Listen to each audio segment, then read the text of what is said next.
I'm gonna make him an offer he can't refuse.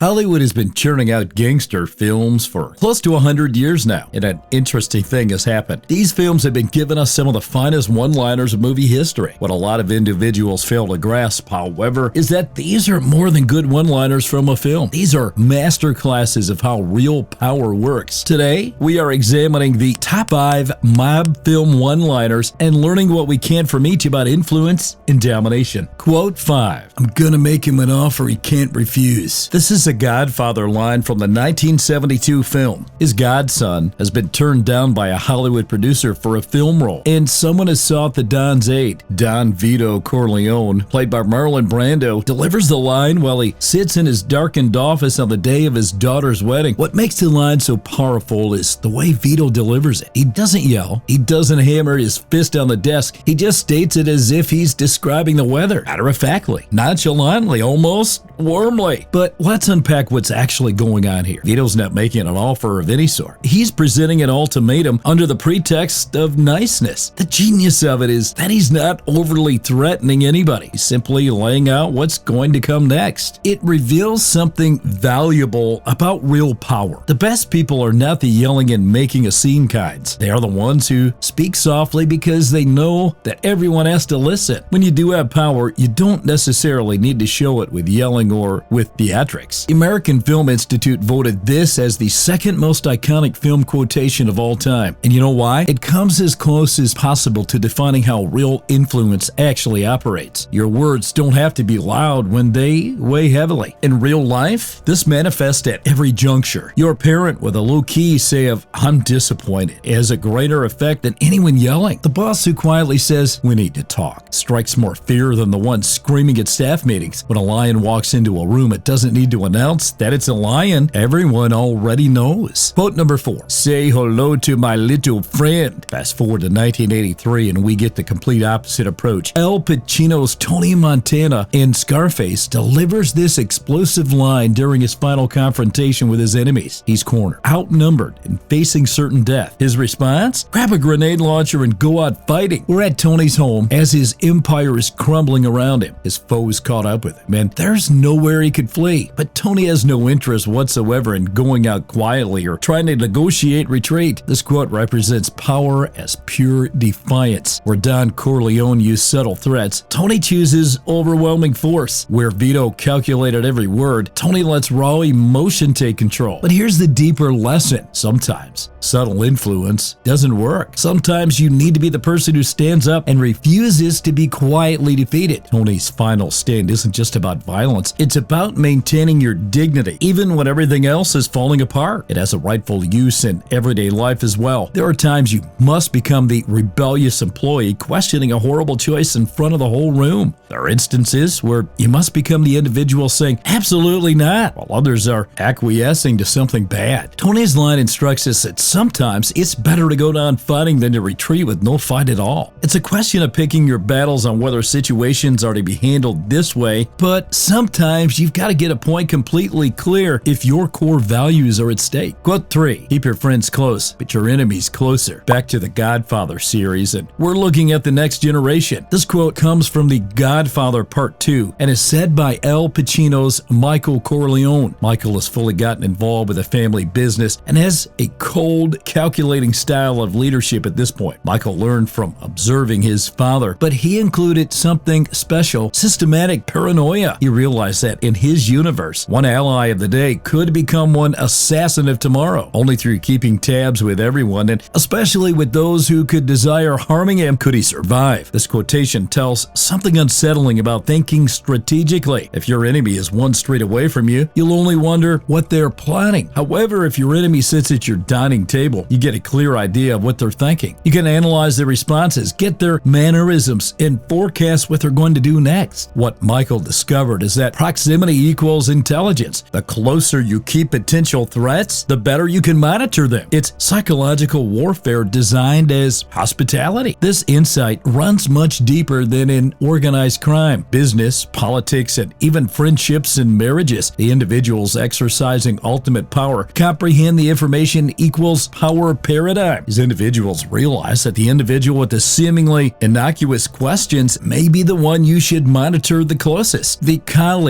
who takes an interest in your work at an alarming rate. Friend who requires information about your private life at all times. Business partner who requires a glimpse of confidential information. Keeping such persons close doesn't mean trusting them. Observing them means keeping such persons close. Quote 2. As far back as I can remember, I always wanted to be a gangster. This is Goodfellas with Ray Liotta's Henry Hill. Begins with this sentence as Henry looks back at the choices he made in life, but it's more than a story of a man who got into crime. It's a journey of discovering your real nature and accepting it. Henry lived among a community where the mafia gangs were the highest respected, most successful, and most feared individuals you could meet. While other children aspired to become firefighters or baseball players, Henry looked at these men and he knew just what he wished to grow up and become. It's nearly admirable the amount of self-understanding he possessed. How many can genuinely say that they always understood their calling? Henry wasn't staring at criminals. He stared at successful men who commanded attention and got things done their own way. This opens one's eyes as true power. These are people who understand true, long-term power and are often not fighting against their nature. These are people who worked out what they are innately good at and developed those talents. The best individuals you meet are not attempting to become something they are not. They're being the best version of themselves. The natural leader that becomes a CEO. The natural educator that changes lives. The natural performer that thrills audiences.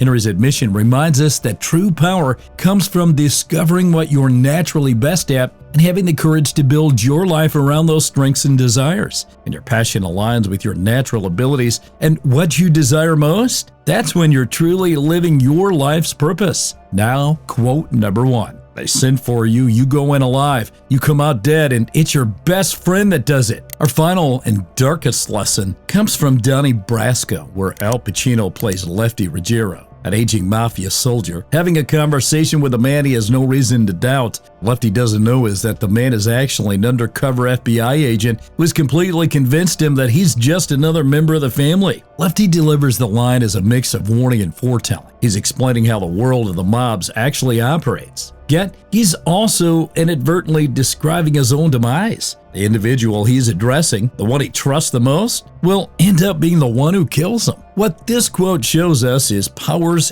cruelest lesson. In any high-stakes scenario, the one member of your group best equipped to destroy you is the one closest to you. Why? Because they know everything. Your weaknesses and fears and dirty little secrets in your minute-by-minute schedule. And they know just how much they have to get close before they strike. It's not just physical infidelity. In business, the ostensibly familiar partner with all of your customer relations can steal them. In politics, the trusted advisor familiar with your weaknesses can spread them amongst enemies. In personal relations, the one familiar with your inner flaws can use them as weapons. The darkest betrayals of history somehow always appear to come from those nearest to the inner circle. Access and knowledge are theirs, and when their loyalty shift, they don't strike half or one part of the way, they annihilate. This isn't saying you should distrust everyone. That's no living at all. That's surviving as a lone individual. It just means you know that trusting always entails a risk. These individuals you allow closest can lift you up to the highest heights or bring you completely down. So choose your inner circle wisely. Always remember that one's loyalties may change. Human beings grow and situations grow, and often the man willing to die one day becomes the one plotting against the next. So there you have it. 5 quotes from 5 very different movies, each with a different commentary about the nature of power, and we can apply these in our personal lives. We learned from Don Corleone that true power speaks softly because it doesn't have to yell. We learned from Tony Montana that at times, power involves not giving up, no matter how insurmountable the odds. We learned from Michael Corleone that keeping one's enemies close gets one better intel than keeping one's enemies at bay.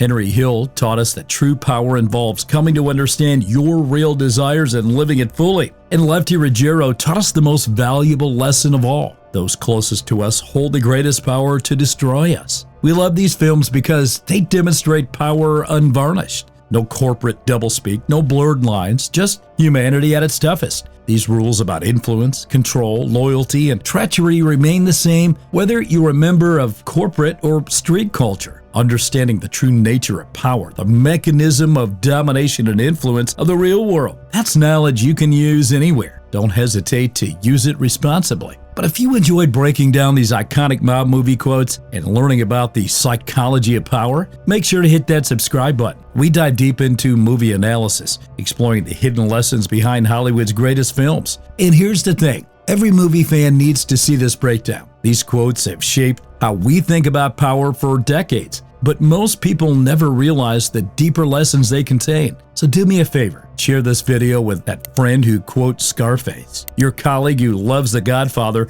or anyone who appreciates great cinema. Trust me, they'll thank you for it. What's your favorite mob movie quote? Did we miss one that deserves to be on this list? Drop it in the comments below. Your suggestions might just make it in our next video.